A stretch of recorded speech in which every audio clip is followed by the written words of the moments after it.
3 people die every day waiting for an organ transplant in the UK. To save these lives, the organ donation law in England has moved to an opt-out system on 20th May. According to the new law, all adults in the UK will be presumed to be a donor unless they opt out. Specialist nurses will support the family in making the right decision if a person hasn't registered their choice. Dr. Martin Skur, who's no stranger to the transplant world, explains how the new organ donation law offers a soft opt-out choice in which the family of the deceased gets the final say. I think it will save more lives, and I think it's very important and it's essential that we back it with enthusiasm and vigour. I'm supportive of it based on the experience in Wales, the experience in Spain. I think the government in England needs to take advice from the experts in Wales so that it can be presented in the best way possible. Chris Rudge, who is a very important voice in the world of transplantation, he's actually opposed to it, and he puts forward a series of arguments displaying his concern. And so I disagree with him, really.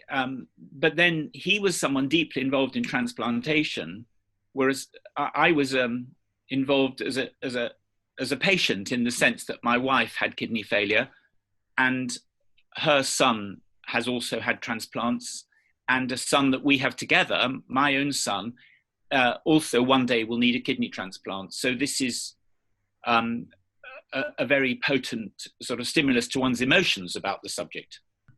His life has been saved, really, by transplantation, and you can see why, with both of them still alive and well and working. We have a very positive and reinforcing view about organ donation. The proposition is for what's called a soft opt-out, so that the family of the deceased person still have input into the decision making, as opposed to a hard opt-out where there would be no choice.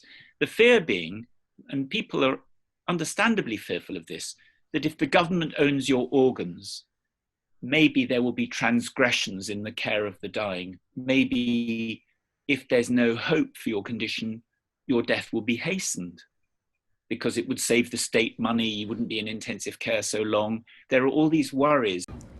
While Dr. Skur believes that the new opt-out law could result in a positive change, Dr. Chris Rudge, who is a former managing and transplant director of UK Transplant, claims it raises ethical questions. He believes the enforcement of the law requires a major public information campaign. Given the current situation of the coronavirus outbreak, it is not the right time to change the law. I spoke to Dr. Gabriel Onescu, who is the director of the Edinburgh Transplant Centre. He explains the falling trend of organ donors due to large attention being given to Covid-19 cases. The number of donors has dramatically fallen across Europe, and even so, in the UK, same thing. So same trend. In Spain, you would be aware that Spain is probably the global leader of donation. It's gone from 39 or 40 per million to really a handful of donors daily. So it's really, donation was at some point, certainly at the peak of infection, virtually non-existent. And you could find the reasons why. Obviously intensive carers are stretched, they're overwhelmed with fighting the coronavirus, and therefore obviously donation is not one of their top priority. Particularly the process can take some hours. Secondly, you needed some certainty that the donors that do come through are free of COVID. And then again, testing there takes some time.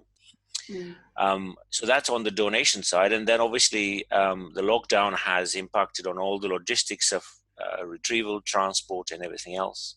And then you come at the recipient center, whereby there are a number of things. First of all, patients who are immunosuppressed are at a higher risk of acquiring the virus, and then if they do, the outcome is actually potentially worse. I think at the moment we test, and if the tests are negative, we cautiously proceed with transplant. Your question about if someone dies being positive of COVID, I think we do not have the answer to that, because we need to understand more of the behavior of the virus and the impact. I think in the UK, it's fair to say that over the last sort of 5, 6, 10 years, there have been a number of significant positive efforts to promote and explain donation. And that has led to a significant increase in the number of donors. We're not where we want to be, but we are on a positive trend, and I think hopefully the legislation there will help. Fiona Loud, who's the Policy Director of Kidney Care UK, explains the role of our organisation in helping kidney patients and the complications that Covid-19 has caused on their treatment. The kind of thing that I do in the policy area, so we use all the evidence, all the questions, all the things that we know patients want and need to bring that to the attention of policymakers, so that whether that's the NHS type people or the Department of Health and Social Care or politicians or many others, to be able to push for the best possible kidney care. COVID itself is causing an extra complication, by which the blood clots, and it means that the machines have to have their consumables swapped every 2 and 3 hours. So it's putting quite a high pressure on the supplies. And then secondly, there aren't enough of those machines available at every single unit. Many treatments have been postponed or cancelled. And people's dialysis itself is being reduced in order to protect staff, protect units and so forth. Nigel Burton, the chairman of the Family Donor Network, believes that educating people about the new opt-out law is crucial so that they can register their choice. There's nothing wrong with an opt-out system. It's okay, but you need to have other things in place. Spain has 5 times more ICU beds. They have a lot more proaction with dealing with people. It depends on the understanding of your populace towards organ and tissue donation. This will help, but unless you do other things, it doesn't make a big impact. Wales found that when they went to an opt-out, it was 2 years before things changed, because they learnt a lot of lessons, which hopefully we will do, and we will go along the same route. It's all about educating your people and their understanding that if they don't opt out, they are opting in. There's no religion that actually outlaws it. It tends to be more cultural based, that they don't go along that way. They don't think it's right, to don't think to defile the body, or it's often with a lot of the Muslims and that way, the imams have a lot to say within their community. So if the imam is against organ donation, that whole community will be against it. The BAME groups that are working with them are trying to work closely with the religious leaders to get them involved and educate them. Della Iduvu, founder of Gift of Living donation charity, explains the reasons behind the shortage of donors from the BAME community. She believes that the lack of trust in the authorities and cultural factors play a vital role when making a decision to donate organs to the state. You're asking to change a whole community's mindset towards organ donation. That's a big ask. It really, really is a big ask. So for me, it's that whole mindset that we have towards organ donation, because you can't talk about organ donation without talking about death. And we don't talk about death. I mean, even talking to death with people like my parents, it's like, oh, no. So you can't separate the two. So it's not a subject that we talk about. I think as we've seen recently in the news, we've seen how the BAME community have really suffered a lot. I've had quite a lot of deaths from COVID-19. Yeah. And I think a lot of it is due to the fact that people from our community were more predisposed to having diabetes, having high blood pressure. And in fact, when I couldn't come forward as a donor, my 2 daughters, kind of volunteered. We never realised that they had an underlying health issue with blood pressure themselves, and they were like in their 20s. It is that element of trust.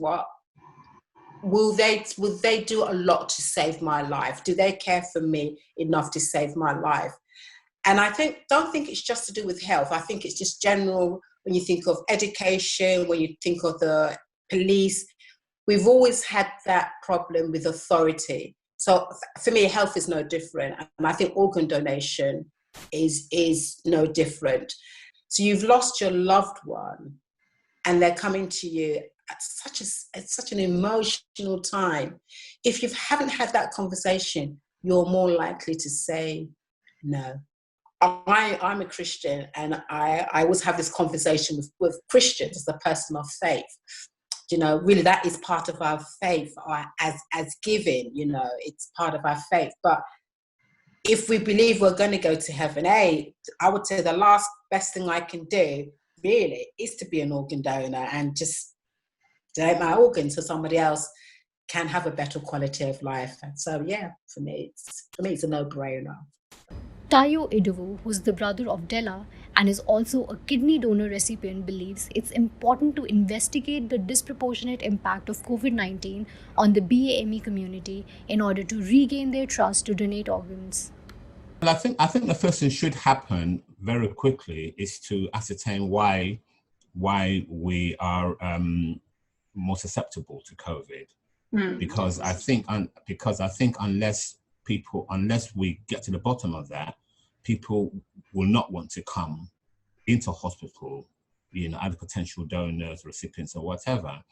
It's hard to put into words the difference before you transplant, and after the transplant. The way I like to sort of explain it is that mentally, you know, your mind is clearer and sharper.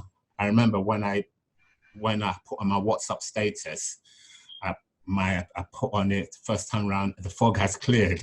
And people were asking me what that meant. And I said, because when you're on dialysis, you're just mentally foggy. You know, it's as if it's like waking up after a hangover. You know you're functioning, but everything just seems you can't think clearly. And when you have that transplant, you know, within a day or so, you're just clearer, you're more perceptive. It is quite staggering, the difference it makes. Edward Dodd, who's waiting for a kidney transplant, shares his views on organ donation and its impact on the recipient's life. He believes COVID-19 has hampered the chances of receiving and donating organs. I've been on the list, I think, for 8 or 9 months, but there are some people that are on the list for 8 or 9 years, and that is torturous. As far as I understand it, Addenbrooke's Hospital, the hospital I'm under, perform the most transplants in the United Kingdom. So I have a very good chance as far as numbers go. But as I say, I think with COVID-19, lockdown, staff, bed availability, I think there must have been an impact, certainly. If even one person gets to be with their family, one grandparent gets to see their grandkids, one parent gets to see their son or daughter's wedding, it's got to be a good thing, hasn't it? I have the most enormous respect for any family that has ever lost anyone who has managed to make a decision in that awful time in their life to have their next of kin, the person they've lost, donate their organs, because I cannot imagine the grief that they have, but then the hope that they give to someone else like me and my friends who are suddenly given this, and it is a second chance. It sounds cliche, but it is a second chance at life. Dr. David Paredes, Professor of Surgery at University of Barcelona, explains the impact of COVID-19 on organ transplants in Spain. He says transplant centers are being closed and opened only in emergencies to avoid complications for patients and doctors. The figures were going down very hard, and the reasons is because most of the places of the transplant centers consider that it has been a high risk for recipients. Most of the centers close the programs or delay all the studies until the situation is improving, especially in favor of to avoid complications for the donor and as well for the recipient. If there is for kidney is not an emergency situation, they could have dialysis for a short time is required, so they can delay the living donor solid. The success of the new organ donation law is hard to measure given the current COVID-19 crisis, leading to shortage of medical staff, technical equipment, and transportation barriers. With the successful implementation of the new opt-out law, the medical professionals believe it's imperative to educate the public about the ramifications of not registering their decision. The government should also work towards gaining the trust of the BAME community to encourage them to donate organs to tackle the disproportionate shortage of organ donors in their community. This is Vidushi reporting for City News.